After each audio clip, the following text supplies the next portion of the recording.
Shout out to our sponsor, 1-800-Flowers.com. Mother's Day is just around the corner. Thank your mother for putting up with you for all this time by using 1-800-Flowers to send 24 multicolored roses for just $24.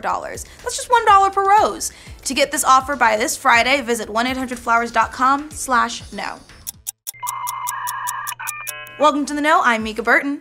If you're wondering why Nintendo stopped producing the NES Classic editions, you're not alone. Pretty much everyone was dumbfounded after Nintendo basically said, yeah, we know this thing is really popular, we're not gonna make any more of it. Well, Nintendo of America president Reggie Fils-Aimé gave an unsatisfying answer in an interview with The Time about why Nintendo doesn't like giving people what they want. It's because of limited resources. Fils-Aimé told Time, we just didn't anticipate how incredible the response would be. The mini retro console has basically been sold out ever since launch and has been marked up big time on resellers like eBay. Nintendo now has shipped 2.3 million units of the NES Classic, but Fils-Aimé comments made it sound like the company is now moving on from the console. He told Time, from our perspective, it's important to recognize where our future is and the key areas that we need to drive. We've got a lot going on right now and we don't have unlimited resources, which could be code for, we don't want you standing in line for a limited amount of NES Classics, we want you standing in line for Switches! A limited number of Switches! The creator of Assassin's Creed franchise talked a little bit about his nasty split with Ubisoft in a recent interview, saying that he didn't like working for a big company. In an interview with Gameology, Patrice Désilets said that he realized when you do a really big franchise, you also make money for other people and they don't really care about you. Ouch. Désilets is best known for creating the Assassin's Creed series. He was creative director on Assassin's Creed 2, and Assassin's Creed Brotherhood, and in 2010, Désilets left Ubisoft to establish THQ Montreal, but he became a Ubisoft employee again in 2012 when the company bought the studio. Then Désilets said he was fired by Ubisoft in 2013, and he sued the company. Désilets now runs a much smaller studio called Panache, which is making a game called Ancestors: The Humankind Odyssey, a third-person adventure game set 10 million years ago. Some new Pokemon merchandise has got us wondering, could the game finally be coming to the Switch? The official Pokemon site recently posted a bunch of new merch along with a picture of Pikachu looking through a telescope. Oh my god, that's adorable. And inside the picture is the phrase, "Look upon the stars." Well, the reason that Pokemon fans are losing their shit over this is because it's been long rumored that the Switch will be getting its own Pokemon game, titled Pokemon Stars. In November, Eurogamer reported that Game Freak was working hard on a third version of Pokemon Sun and Moon, codenamed Pokemon Stars. I still agree with Kdin that Pokemon Eclipse would have been a way cooler name, and that it would be released for the Nintendo Switch later this year. So while it's still just a rumor, it is worth noting that Eurogamer has been right in the past about Nintendo stuff, particularly when it came to Switch news. So we'll have to wait and see, but if it happens, it'll be another example of Nintendo busting out some of its classic exclusives to generate even more hype for its new console. As if the Switch needed more hype at this point. Isn't it sold out everywhere? Can't you not get one? So good fucking luck with that.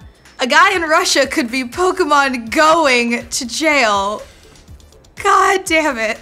You're welcome for that. I can't. Blame our writer Brian, everybody. Kotaku reports that a Russian man who was arrested last year for making a video about Pokemon Go while in a church is now looking at prison time. Last year, Ruslan Sokolovsky made a video inside the Church of All Saints in southern Russia where he joked about not being able to catch Jesus. That's a pretty good one, dude. And because this is Russia, he was arrested and has been in detention ever since. His trial ended on Friday, and prosecutors asked that he receive the maximum sentence of 3.5 years in prison. His sentencing is due on May 11th, which, hey, if you're gonna unfairly send the guy to prison, at least let him take his phone so he can play Pokemon Go in there. Gotta catch them all, am I right? Could Fable 4 happen? Well, Xbox boss Phil Spencer said recently on Twitter that there's nothing to announce right now, but the IP has a lot of places it could go.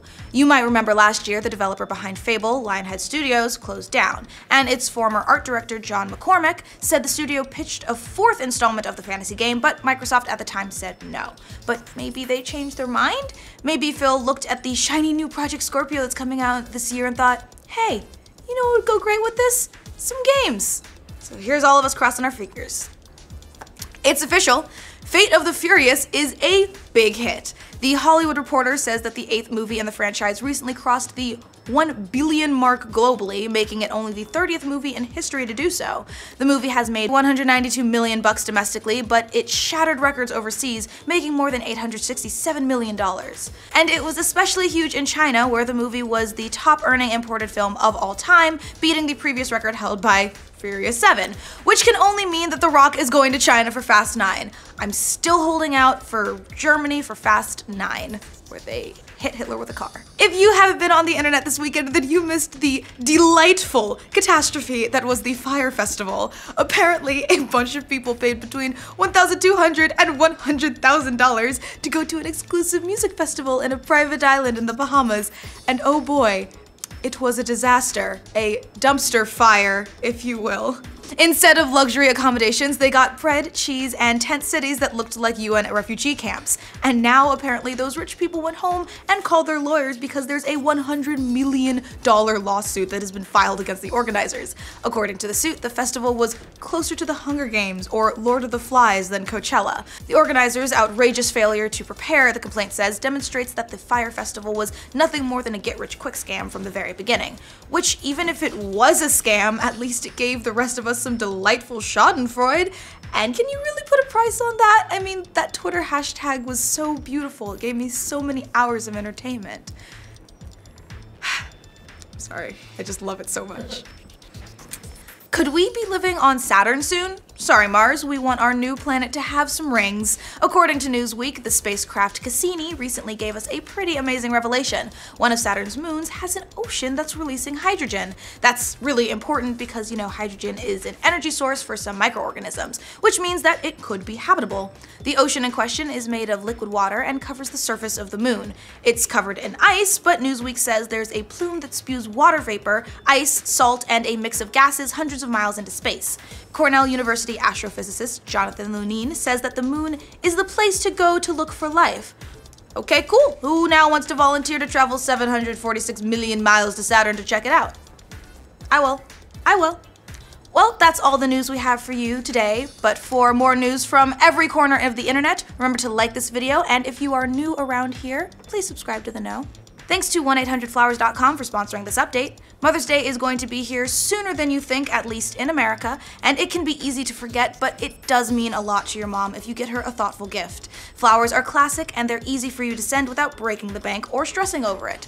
1-800-Flowers picks the flowers at their peak from their premier farms and ships overnight to ensure freshness, and they're original designed, hand-arranged, and hand-delivered. To have 24 multicolored roses shipped to your mom overnight for just $24, like these lovely roses here, I know I'll be sending them to my mom, she'll love them. Just visit 1-800-Flowers.com/know and get your Mother's Day all sorted out. Make sure you don't procrastinate though, since the promotion ends Friday.